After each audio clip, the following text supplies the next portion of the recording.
Well, the North was an industrializing area, and in which the railroads were a central feature. The South was agricultural, in which the railroads were a minor feature. So the South enters the Civil War with a small and weak railroad system. Most of the railroads in the South are designed for short distance hauling of, let's say, your cotton, to ship it 50 miles to the river.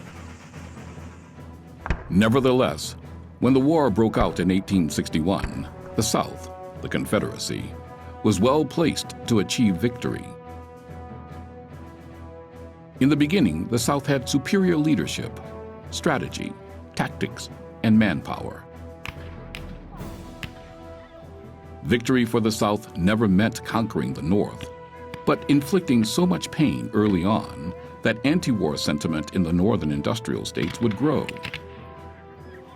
to such an extent that leaders would conclude the war wasn't worth the loss of life and expenditure of capital and resources. It would be better to let the Confederacy go its own way as a separate country. And this strategy almost worked, as General Lee and his forces won early battles in and around the mid-Atlantic states of Virginia, Maryland, West Virginia, and Pennsylvania.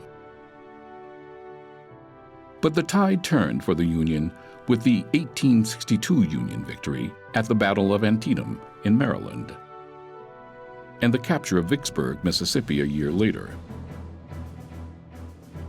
By this time, it was clear to President Lincoln and his generals, Ulysses S. Grant, William Tecumseh Sherman, and Philip Sheridan, that the South was not going to surrender.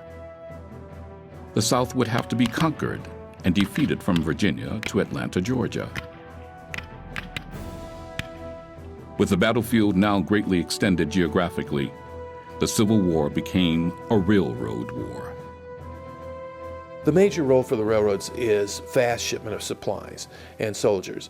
Your artillery, your ammunition, your horses are shipped by a freight car, and your soldiers are shipped. And the North can spend much less time with those soldiers waiting around the freight yards or marching overland 50 or 100 or 200 miles. In the South, you have to do much more marching to get somewhere, and it's much slower. And when you have a railroad with the multiple interconnections, you're spending most of your railroad time in the South waiting for the train, waiting for the connection to be made. So the result is that Southern soldiers and supplies and horses and fodder and ammunition is in the wrong place at the wrong time and takes too long to get to the battlefield. A decisive example of this truth was after Union General William Rosecrans's terrible defeat at the Battle of Chickamauga in eastern Tennessee, the second deadliest battle in the Civil War. But the South was not able to capitalize on the ensuing siege at Chattanooga.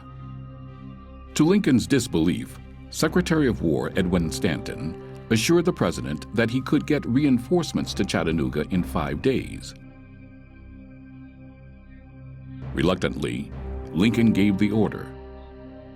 It took 11 days, not 5. But in the end, Northern railroads using 30 engines and 600 cars moved 25,000 men, 10 batteries of artillery, supplies and horses 1,200 miles from Washington, D.C., to the upper banks of the Tennessee River in Chattanooga.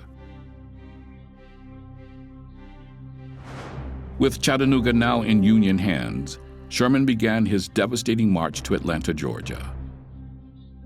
Essentially a railroad march. The Atlanta campaign is the most famous one, in which Sherman moves his supplies on a long, very long route from Ohio all the way through Kentucky and Tennessee into northern Georgia. And that's his supply line, and he has to protect that supply line. So most of Sherman's soldiers are guarding his supply line as he is slowly marching, this is the spring of 1864, marching and finally capturing Atlanta. So the Atlanta campaign is a railroad campaign based on Sherman's railroad line, and they're after Atlanta because it's the Confederate Railroad Center. Once the Union Army destroys the Confederate Railroad Center at Atlanta, the remaining fragments of the Confederate railroad system are destroyed. At the same time, General Lee's mounted cavalry was doomed by the South's failed railroad system. The latter stages of the war, Lee has to give up his cavalry because he can't get fodder into Virginia. The railroad system is so weak that he can't move grain for his horses, so he moves the cavalry, the horses, out to somewhere else because he can't even feed them.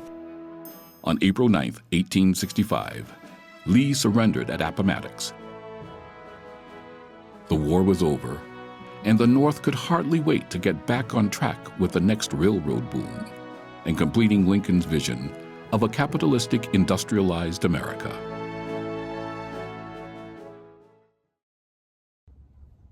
Hi, I'm Bill Ambrose. If you like this video, subscribe so we can bring you more programming from our studio. Thank you for subscribing.